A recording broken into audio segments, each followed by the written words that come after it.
Call upon the Nobel Peace Prize laureate of 2019 to come forward and give his Nobel lecture. Prime Minister.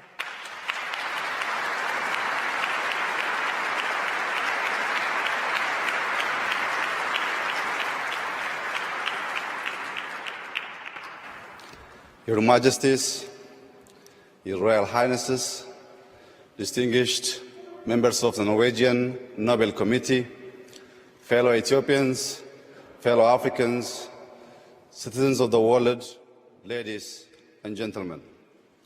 I am honored to be here with you today and grateful to the Norwegian Nobel Committee for recognizing and encouraging my contribution to a peaceful resolution of the border dispute between Ethiopia and Eritrea.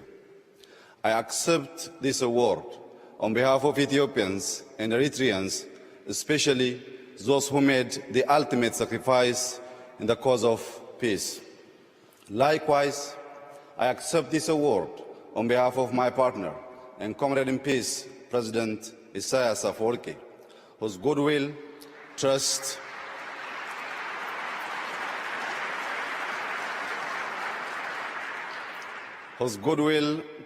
and commitment were vital in ending the two-decade deadlock between our countries. I also accept this award on behalf of Africans and citizens of the world for whom the dream of peace has often turned into a nightmare of war. Today, I stand here in front of you talking about peace because of faith. I crawled my way to peace through the dusty trenches of war years ago. I was a young soldier when war broke out between Ethiopia and Eritrea. I witnessed firsthand the ugliness of war in frontline battles. There are those who have never seen war but glorify and romanticize it. They have not seen the fear. They have not seen the fatigue. They have not seen the destruction or heartbreak, nor have they felt the mournful impotence of war after the carnage. War is the epitome of hell for all involved. I know because I have been there and back. I have seen brothers slaughtering brothers on the battlefield. I have seen older men, women, and children trembling in terror under the deadly shower of bullets and artillery shells. You see, I was not only a combatant in war, I was also a witness to its cruelty and what it can do to people. War makes for bitter men, heartless and savage men. 20 years ago, I was a radio operator attached to an Ethiopian army unit in the border town of Badme. The town was the flashpoint of the war between the two countries. I briefly left the foxhole in the hopes of getting a good antenna reception. It took only but a few minutes, yet upon my return, I was horrified to discover that my entire unit had been wiped out in an artillery attack. I still remember my young comrade in arms who died on that ill-fated day. I think of their families too. During the war between Ethiopia and Eritrea, estimated 100,000 soldiers and civilians lost their lives. The aftermath of the war also left untold numbers of families broken. It also permanently shattered communities on both sides. Massive destruction of infrastructure further amplified the post-war economic burden. Socially, the war resulted in mass displacements, loss of livelihoods, deportation, and denationalization of citizens. Following the end of active armed conflict in June 2000, Ethiopia and Eritrea remained deadlocked in stalemate of no war, no peace for 2 decades. During this period, families were split over borders, unable to see or talk to each other for years to come. Tens of thousands of troops remained stationed along both sides of the border. They remained on edge, as did the rest of the country and region. All were worried that any small border clash would flare into a full-blown war once again. As it was, the war and the stalemate that followed were a threat for regional peace, with fears that a resumption of active combat between Ethiopia and Eritrea would destabilize the entire Horn region. And so, when I became Prime Minister about 18 months ago, I felt in my heart that ending the uncertainty was necessary. I believed peace between Ethiopia and Eritrea was within reach. I was convinced that the imaginary wall separating our two countries for much too long needed to be torn down, and in its place, a bridge of friendship, collaboration, and goodwill has to be built to last for ages.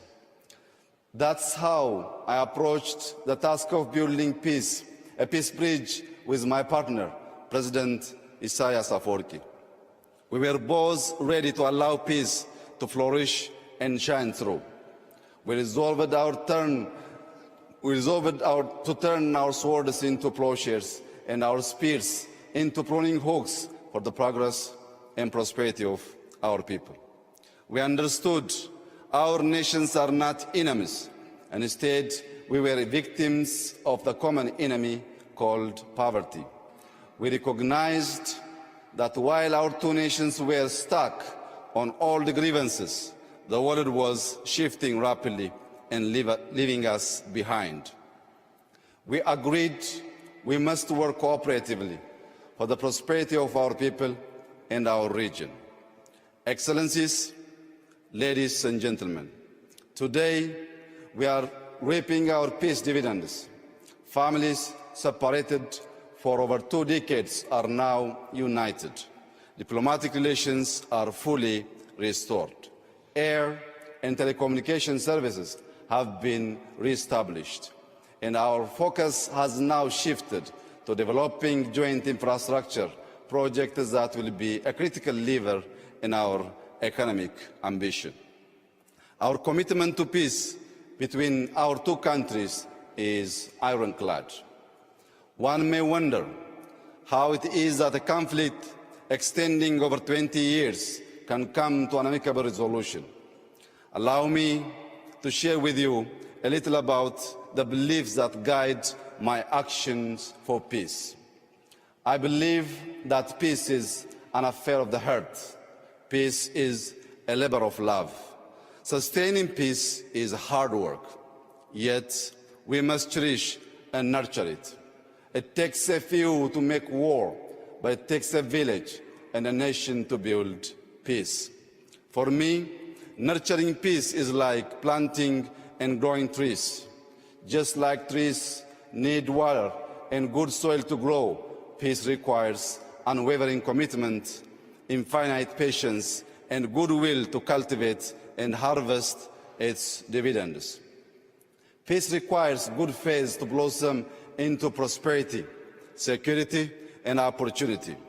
In the same manner, trees absorb carbon dioxide to give us life and oxygen. Peace has a capacity to absorb the suspicion and doubt that may cloud our relationship. In return, it gives back hope for the future, confidence in ourselves, and faith in humanity. The humanity I speak of is within all of us. We can cultivate and share it with others if we choose to remove our masks of pride and arrogance. When our love for humanity outgrows our appreciation of human vanity, then the world will know peace.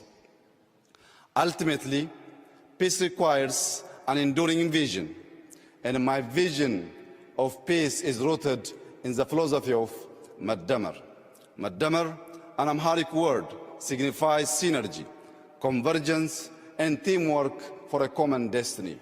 Maddamar is a homegrown idea that is reflected in our political, social, and economic life. I like to think of Maddamar as a social compact for Ethiopians to build a just, egalitarian, democratic, and human society by pulling together our resources for our collective survival and prosperity. In practice, Madamar is about using the best of our past to build a new society and a new civic culture that thrives on tolerance, understanding, and civility. At its core, Madamar is a covenant of peace that seeks unity in our common humanity. It pursues peace by practicing the values of love, forgiveness, reconciliation, and inclusion. Excellencies, ladies and gentlemen, I come from a small town called Bashasha, located in the Oromia region of western Ethiopia. It is in Bashasha that the seeds of Madamar began to sprout. Growing up, my parents instilled in me and my siblings an abiding faith in humanity. Madamar resonates with the proverb, I am my brother's keeper, I am my sister's keeper. In my little town, we had no running water, electricity, or paved roads, but we had a lot of love to light up our lives. We were each other's keepers.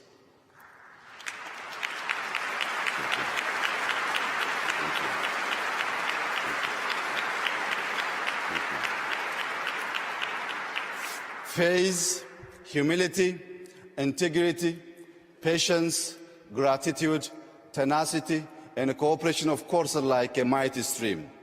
And we travel together on 3 country roads called love, forgiveness, and reconciliation. In the Madamar idea, there is no us and them. There is only us, for we are all bound by a shared destiny of love, forgiveness, and reconciliation. For the people in the land of origins, in the 13 months of sunshine, Madamar has always been second nature. Thank you very much. Thank you. Ethiopians maintained peaceful coexistence between the followers of the 2 great religions because we always came together in faith and worship. We, Ethiopians, remained independent for thousands of years because we came together to defend our homeland. The beauty of our Ethiopia is its extraordinary diversity. The inclusiveness of Madamar ensures no one is left behind in our big extended family. It has also been said, no man is an island, just the same no nation is an island. Ethiopia's Madamar-inspired foreign policy pursues peace through multilateral cooperation and good neighborliness. We have an old saying, Basalam እንድታድር ጎረቤትህ ሰላም ይደር Yo ኦላን ነገያን ብሎ Thank you. Yo ኦላን ነገያን ብሎ ነጋን ብለኒ It is a saying. Thank you. It is a saying shared in many African languages, which means for you to have a peaceful night, your neighbor shall have a peaceful night as well. The sense of this proverb guides the strengthening of relations in the region. We now strive to live with our neighbors in peace and harmony. The Horn of Africa today is a region of strategic significance. The global military superpowers are expanding their military presences in the area. Terrorist and extremist groups also seek to establish a foothold. We don't want the Horn to be a battleground for superpowers nor a hideout for the merchants of terror and brokers of despair and misery. We want the Horn of Africa to become a treasury of peace and progress. Indeed, we want the Horn of Africa to become the horn of plenty for the rest of the continent. Excellencies, ladies and gentlemen, as a global community, we must invest in peace. Over the past few months, Ethiopia has made historic investments in peace. the returns of which we will see in years to come. We have released all political prisoners. We have shut down detention facilities where torture and vile human rights abuses took place. Today, Ethiopia is highly regarded for press freedom. It is no more a jailer of journalists. Opposition leaders of all political stripes are free to engage in peaceful political activity. We are creating an Ethiopia that is second to none in its guarantee of freedoms of expression. We have laid... Thank you. Thank you. Thank you. Thank you very much. Thank you. We have laid the groundwork for genuine multi-party democracy, and we will soon hold a free and a fair election. I truly believe peace is a way of life, war a form of death and destruction. Peacemakers must teach peacebreakers to choose the way of life. To that end, we must help build a world culture of peace. But before there is peace in the world, there must be peace in the heart and mind. Thank you.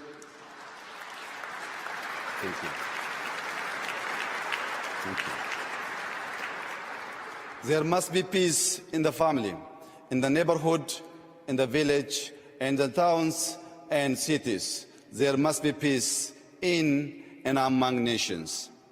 Excellencies, ladies and gentlemen, there is a big prize for enduring peace. A famous protest slogan that proclaims "No justice, no peace" calls to mind that peace thrives and bears fruit when planted in the soil of justice. The disregard for human rights has been the source of much strife and conflict in the world. The same holds in our continent, Africa.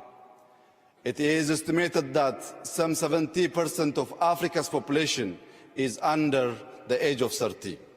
Our young men and women are crying out for social and economic justice. They demand equality of opportunity and an end to organized corruption. The youth insist on good governance based on accountability and transparency. If we deny our youth justice, they will reject peace.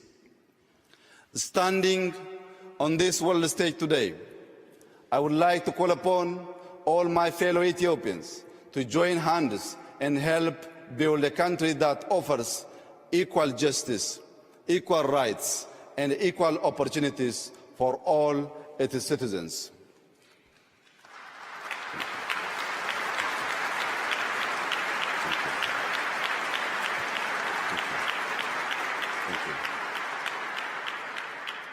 I would like to especially express that we should avoid the paths of extremism and division powered by politics of exclusion.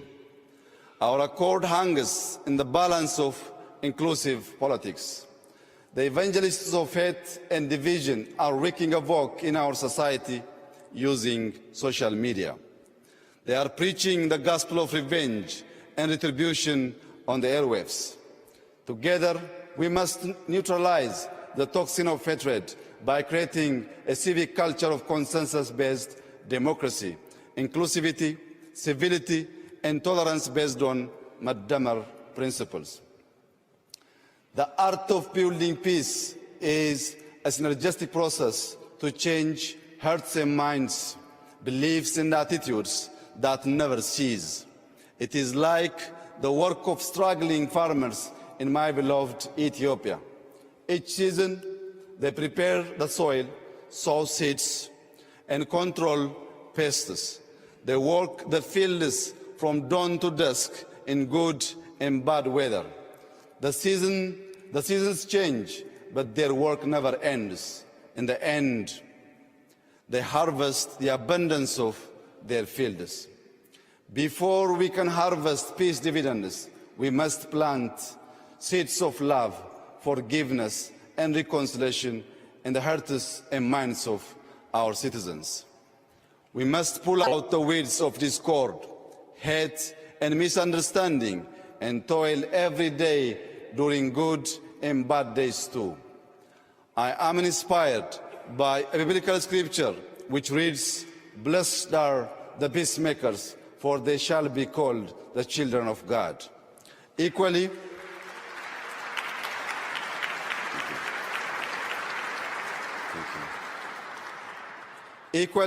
I am also inspired by Holy Quran verses which reads, "Humanity is but a single brotherhood, so make peace with your brethren."